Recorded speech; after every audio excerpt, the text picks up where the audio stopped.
সময়ের ছবি আপনাদের দেখাবো।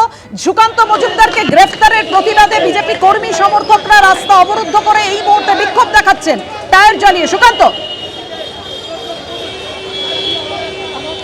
দেখো, সরাসরি লালবাজারে 25 জনকে গ্রেফতার করা হয়েছে সেই খবর যখনই সামনে আসে তারপরে কিন্তু যেটা দেখা যায় যে এখানে বিজেপির যারা কর্মী সমর্থকেরা রয়েছেন পোদ্দার কোর্টের ঠিক সামনে, সেখানে তারা টায়ার জ্বালিয়ে বিক্ষোভ দেখাচ্ছেন।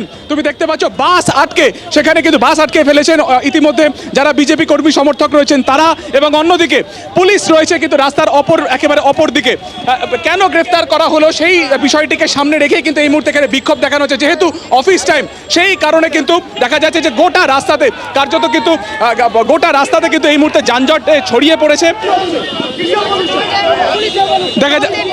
দেখা যাচ্ছে যে ছবি বিজেপি কর্মী সমর্থকদের সাথে কিন্তু পুলিশের তর্কাতর্কি লেগেছে, বচসা কার্যত হাতাহাতি বেঁধে যাওয়ার মতন অবস্থা।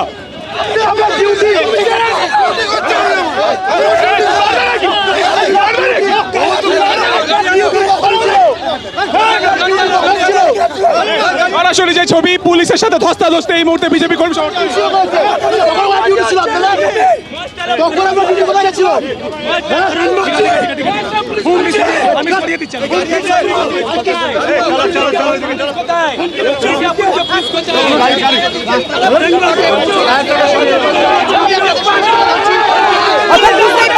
অফিস ফেরত টাইম একেবারে এই মুহূর্তে তুলকালাম লালবাজার চত্বর। পোদ্দার কোর্টের সামনে উত্তেজনার যে পরিস্থিতি তৈরি হয়েছে, সুকান্ত মজুমদার চিকিৎসক সহ 25 জনকে গ্রেফতার করেছে পুলিশ, আর তারই প্রতিবাদে এই মুহূর্তে বিজেপি কর্মী সমর্থকদের বিক্ষোভ অবরোধ লালবাজার এলাকায়। একেবারে অফিস ফেরত টাইমে অবরুদ্ধ এই এলাকা। কি পরিস্থিতি এই মুহূর্তে আমাদের সামনে তুলে ধরবেন আমাদের প্রতিনিধি ঝিলম করঞ্জয় আমাদের সঙ্গে রয়েছেন। একেবারে উত্তেজনা তৈরি হয়েছে। ঝিলম,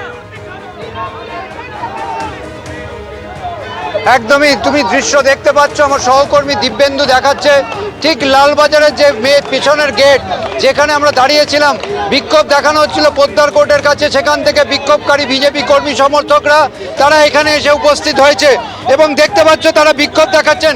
তাদের সঙ্গে আমরা কথা বলার চেষ্টা করব, তারা কি বলছেন। পুলিশের সঙ্গে বচসা হচ্ছে রীতিমতো, এইখানে তারা বিক্ষোভ দেখাচ্ছেন। কি কারণে এখানে বিক্ষোভ দেখার মূল কারণটা কি, আপনাদের কি বলবেন? এই দেখুন, আপনারা দেখতে পেয়েছেন আজ দুপুর থেকে যে ঘটনা চলছেন, এক ভদ্রলোক, তার নাম ডক্টর রজত শুভ্র বন্দ্যোপাধ্যায়, তার বাড়িতে মাননীয় রাজ্য সভাপতি ডক্টর সুকান্ত মজুমদার যাওয়ার শোককে কেন্দ্র করে কলকাতা পুলিশ যে নির্লজ্জ দলদাসের কাজটা করলো, ওটা তো 144 ছিল না, উনি তো একা যেতে চেয়েছিলেন রক্ষীকে ছাড়া। রক্ষী যে থাকলেও তার যাতে আর্ম না থাকে, তা সত্ত্বেও কিভাবে কলকাতা পুলিশ তাকে অ্যারেস্ট করলো, এই দ্বিচারিতা পুলিশের বন্ধ হওয়া দরকার। কলকাতা পুলিশের এটা দেখতে পাচ্ছ, পুলিশের এই যে দ্বিচারিতা তাই নিয়ে সরব হয়েছে এবং এখানে যারা রয়েছেন দেখতে পাচ্ছ ঠিক এইখানে সামনে তারা বসে যাচ্ছেন, রাস্তার মধ্যে বসে গেছেন। লালবাজারের ঠিক পেছন দিকে অবস্থান বিক্ষোভ দেখাতে তারা বসে গেছেন। এই একদম লালবাজারের যে মূল গেট তার ঠিক উল্টো দিকে পেছনে যে গেট রয়েছে সেই গেটে তারা বসে গিয়েছেন। তারা প্রতিবাদ জানাচ্ছেন, বিক্ষোভ দেখাচ্ছেন এবং এই বিক্ষোভ তাদের বক্তব্য একটাই যে এখানে পুলিশের পক্ষ থেকে অন্যায়ভাবে গ্রেফতার করা হয়েছে। তাদের সঙ্গে কথা বলবো, জেনে নেব আপনারা এখানে প্রতিবাদ জানাচ্ছেন। পুলিশ তুমি উড়তি ছাড়ো, দালাল পুলিশ তুমি উড়তি ছাড়ো। আপনারা এখানে বসে গেলেন কেন? সুকান্ত মজুমদার আমাদের কেন্দ্রীয় মন্ত্রী, ওই যে হরিশ চ্যাটার্জি না ব্যানার্জি রোড, ওটা কারোর বাপের সম্পত্তি না, কেন আজকে ওনাকে এইভাবে অ্যারেস্ট করেছে?